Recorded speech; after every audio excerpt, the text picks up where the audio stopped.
दोस्तों, किसी भी युद्ध को करने के जनरली दो ही तरीके होते हैं। पहला तो डिफेंसिव और दूसरा एग्रेसिव। मेरे हिसाब से अगर आप सिर्फ डिफेंसिव लड़ रहे हैं तो फिर आप अपनी हार को कुछ देर के लिए टाल जरूर सकते हैं। आप लड़ तो जरूर सकते हैं लेकिन जीत बिल्कुल नहीं सकते। लेकिन अगर आप एग्रेसिव हो तो आपके जीतने के चांसेस काफी हद तक। लोग अपने आप को हिंदू कहते हैं, वो 24 घंटा हिंसा हिंसा हिंसा। राहुल गांधी ने भरी सभा में भाजपा के सर पर बात मढ़ते हुए बयान दिया कि हिंदू हिंसक हैं। वो लोग जो अपने आप को हिंदू कहते हैं वो सब के सब हिंसक हैं, हिंसा करते हैं, जिसके जवाब में भाजपा मिमियाती नजर आ रही है। नितिन गडकरी जैसे सीनियर नेता जहां इस बयान की कड़ी निंदा करके छोड़ दे रहे हैं तो वहीं नरेंद्र मोदी जैसे महासीनियर लीडर सिर्फ और सिर्फ अपनी आपत्ति दर्ज करा के रह जाते हैं। संबित पात्रा, जिसको जाना जाता था अपोजिशन की धज्जियां उड़ाने के लिए, अपने फैक्ट्स के द्वारा, अपनी बातों के द्वारा वो यहां पर सफाई देते दिख रहा है कि भाई मैं हिंदू हूं और मैं गर्व से कहता हूं कि मैं हिंसक नहीं हूं। इन लोगों के इस तरह के ढुलमुल रवैये की वजह से सोशल मीडिया पर इन लोगों की लगातार तगड़ी क्लास लगाई जा रही थी, जो शायद अब इन लोगों को समझ आ गई है। और फाइनली इन लोगों ने भी राहुल गांधी को उसी लैंग्वेज में जवाब दिया जिस लैंग्वेज में राहुल गांधी ने बयान दिया था। इस हिंदुस्तान के अंदर हिंसा कौन फैला रहा है? कितना हिंसक हिंदू समाज हुआ है, कितना हिंसक ये तथाकथित शांतिप्रिय समाज है, ये पूरा भारत जानता है। क्या कर्नाटक में प्रवीण नेतारू की हत्या हिंदू समाज की भीड़ ने की थी? क्या राजस्थान के अंदर वो कन्हैयालाल टेलर की हत्या गला रेत करके क्या हिंदू समाज ने की थी? जम्मू कश्मीर में हमला करने वाले वो किस समाज से आते हैं? संसद के अंदर आपने शुरुआत की है।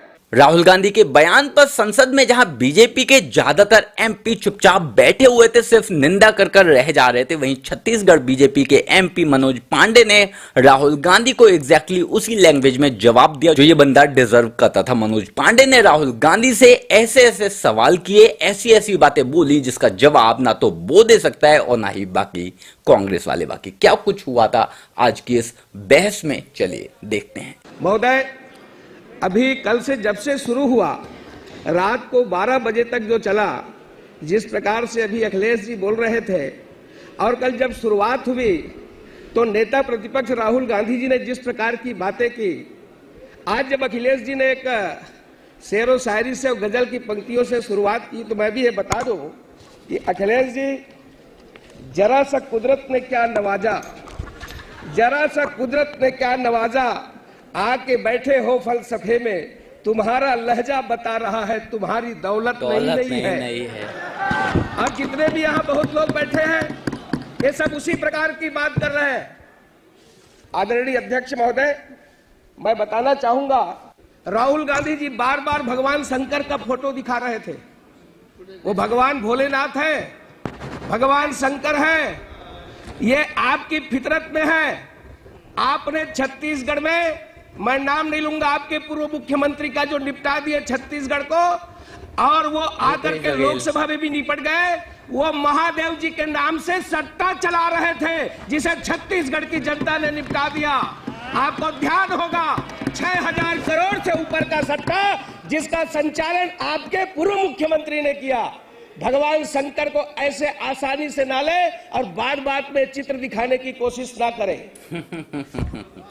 राहुल गांधी जी, आपने जो शुरुआत की है, आपने जो जिस प्रकार से हिंदुत्व को लेकर के, हिंदू को लेकर के और भारतीय जनता पार्टी के लोगों को जो आपने जो हिंसक कहा है, मैं आपसे कुछ प्रश्न पूछना चाहता हूं और मैं माननीय अध्यक्ष महोदय जी के सामने इस सदन में रखना चाहता हूं।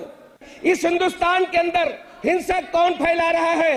कितना हिंसक हिंदू समाज हुआ है, कितना हिंसक ये तथाकथित शांतिप्रिय समाज है, ये पूरा भारत जानता है। क्या कर्नाटक में प्रवीण नेतारू की हत्या हिंदू समाज की भीड़ ने की थी?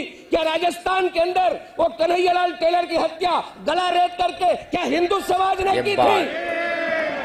क्या हिंदू समाज है जो अलग अलग जगह पर हंगामा खड़ा कर रहा है? जिस तरीके से घटनाएं पूरे हिंदुस्तान के अंदर हो रही है। राहुल गांधी जी, आपने जो सवाल किया है, जम्मू कश्मीर में बम विस्फोट करने वाला कौन किस समाज का है? जम्मू कश्मीर में हमला करने वाले वो किस समाज से आते हैं?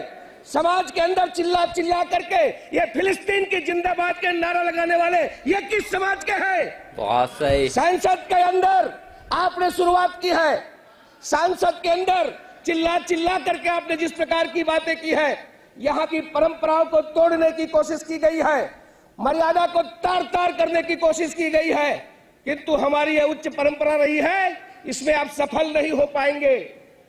राहुल गांधी जी, ये संसदीय पाठ क्या पढ़ा है? आज आपने जिस प्रकार से हिंदुत्व का अपमान किया है, आपने जिस प्रकार से ये कल जो शुरुआत की है, और आपके ही पार्टी के एक उत्तर प्रदेश के सांसद ने जो कहा है, उन्होंने छत्तीसगढ़ की बात की है। इमरान मसूद छत्तीसगढ़ में मॉब लिंचिंग की बात कही है। मैं सदन के सामने बताना चाहता हूं, वो क्या काम करने के लिए गए थे आपको मालूम है छत्तीसगढ़ में? और कैसे रात के अंधेरे में वो नदी में कूद गए? आप ये फालतू बात न करें। छत्तीसगढ़ के साजा के अंदर जिस प्रकार की मॉब लिंचिंग पूर्व मुख्यमंत्री के समय हुई है, आप उसकी बात को बताएं। मैं आज सदन को बताना चाहता हूं कि जब हिंदुत्व की बात होती है, तब अटल जी की वो पंक्तियां याद आती है, हिंदू तन मन हिंदू जीवन, रग रग हिंदू मेरा परिचय। मैं आदि पुरुष निर्भयता का वरदान लिए आया, भू पर पै पी कर सब मरते आए, मैं अमर हुआ तो विष पीकर। मुझको मानव में भेद नहीं, मेरा अंतर स्थल है विशाल, जग के ठुकराए लोगों को लो मेरे घर का खुला द्वार। अपना सब कुछ हूँ लुटा चुका, फिर भी अक्षय है धनागार, मेरा हीरा पाकर ज्योतित परकियों का वह राज मुकुट।